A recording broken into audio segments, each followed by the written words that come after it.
اونٹ اور گیدڑ۔ پیارے بچوں، کسی زمانے میں ایک اونٹ اور گیدڑ کی آپس میں گہری دوستی تھی۔ دونوں ہمیشہ اکٹھے رہتے تھے اور اکثر دریا کے کنارے پانی پینے آیا کرتے تھے۔ دریا کے پار خربوزوں کا ایک کھیت تھا۔ دور سے خربوزے دیکھ کر ان کے منہ میں پانی بھر آتا تھا۔ ایک دن انہوں نے خربوزے کھانے کا فیصلہ کیا، لیکن دریا میں پانی کا بہاؤ بہت تیز تھا۔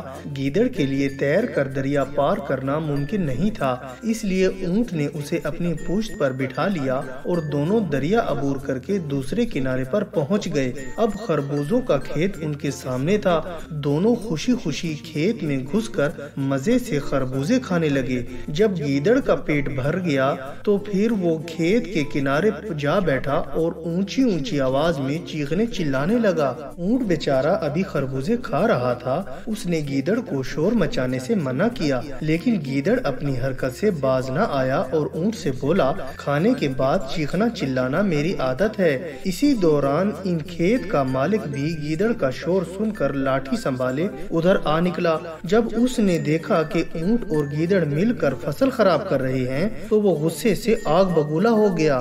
اس موقع پر گیدڑ تو بھاگ کر ایک بڑی سی جھاڑی کے پیچھے جا چھپا، لیکن اونٹ بیچارہ اپنے لمبے قد کی وجہ سے چھپنے میں ناکام رہا۔ پھر کیا تھا، کسان نے لاٹھی سنبھال کر اونٹ کی خوب پٹائی کی۔ ادھر گیدڑ جھاڑی کے پیچھے چھپا یہ تمام تماشا دیکھ کر خوب لطف اندوز ہو رہا تھا۔ اونٹ کو گیدڑ کی اس حرکت پر بہت غصہ آیا اور وہ بیچارہ خاموش رہ گیا۔ جب کسان واپس چلا گیا تو دونوں دوست دریا کے کنارے اکٹھے ہوئے۔ گیدڑ کسان کے ہاتھوں اونٹ کی درگت بننے پر مسلسل کہکہے لگا رہا تھا، جبکہ اونٹ بہت ہی غصے میں تھا۔ اس نے گیدڑ کو سبق سکھانے کا فیصلہ کر لیا تھا۔